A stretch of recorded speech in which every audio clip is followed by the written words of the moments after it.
कथा प्रारंभ होत है। विराजो श्री हनुमान राम त लक्ष्मण जानकी, सदा करो कल्याण सियावर रामचंद्र की जय। पवन सुत हनुमान की जय, मेरे श्री गुरु महाराज की जय। बोलो भाई सब संतन की जय। बोल श्री विष्णु भगवान की जय, कार्तिक मातम की जय। बोल पंचबीखम की जय। तीसरा अध्याय। राजा प्रथु कहने लगे कि हे नारद जी, कार्तिक के व्रत के उद्यापन की विधि भी कहिए, क्योंकि आप सर्वज्ञ हैं। नारद जी कहने लगे कि कार्तिक के व्रत के उद्यापन की विधि सुनिए। कार्तिक शुक्ला चतुर्दशी को व्रत की संपूर्णता के लिए उद्यापन करें। घर के अंदर गोबर का चौक लगावें, तुलसी के ऊपर मंडप बनावें, द्वारों में मिट्टी के 4 द्वारपाल बनावें, जिनका नाम सुशील, पुण्यशील, जय और विजय रखें। तुलसी के पास ही मनोहर सर्वतोभद्र बनावें, उसके पास पंचरत्न युक्त कलश रखें। फिर स्वस्तिक वाचक करके गणेश आदि देवताओं का पूजन करें। शंख चक्र और गदा धारण किए हुए तथा रेशमी पीत रस युक्त लक्ष्मी सहित भगवान का पूजन करें। द्वारपालों सहित मंडप में इंद्रादिक देवताओं का पूजन करें। भगवान द्वादशी को जागे, त्रयोदशी को देवताओं ने स्तुति की, चतुर्दशी को देखे गए और पूजे गए, इसलिए चतुर्दशी को पूजन तथा उद्यापन करना चाहिए।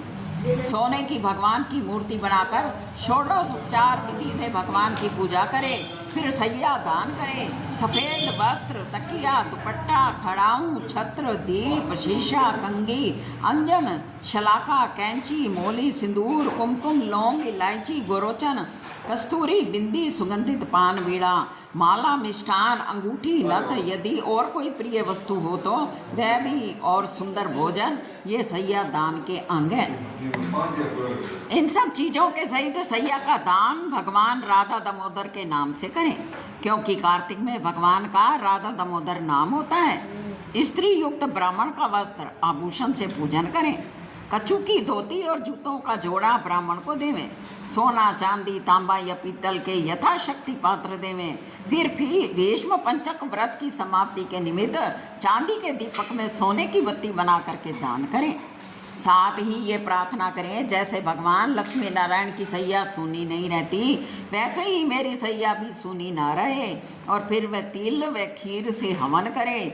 विष्णु की प्रसन्नता के लिए देवताओं की और शांति के लिए कात्यायनी देवी का हवन करें। दक्षिणा देकर ब्राह्मण को प्रणाम करें। फिर देवता, तुलसी और गौ का पूजन करें।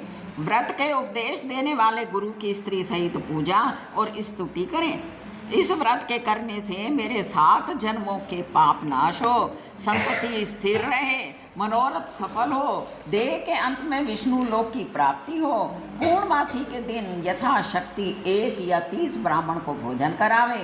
गौ तथा पूजा गुरु के अर्पण करें। शाक, मूल, फल का दान करें। द्वारपाल, कौवे, बिल्ली, चूहा, कुत्ता, चंडाल इनको अन्न देवे। फिर हाथ जोड़ करके भगवान से प्रार्थना करें, हे भगवान मेरी संपूर्ण कामनाएं पूरी करो, मैं आपको नमस्कार करता हूँ। इस प्रकार प्रार्थना करके भगवान लक्ष्मीपति को अर्घ्य देवे और कहे कि हे देवेश, लक्ष्मी सहित अर्घ्य ग्रहण करो। जिनके स्मरण मात्र से तप, यज्ञ, क्रिया थोड़ी भी संपूर्ण हो जाती है, उन अच्युत भगवान को मैं नमस्कार करती हूँ। कई भक्तजन भगवान की प्रसन्नता के लिए अपने घरों में दीपमाला भी करते हैं। ब्राह्मणों को खीर आदि का भोजन करा करके दक्षिणा देवें।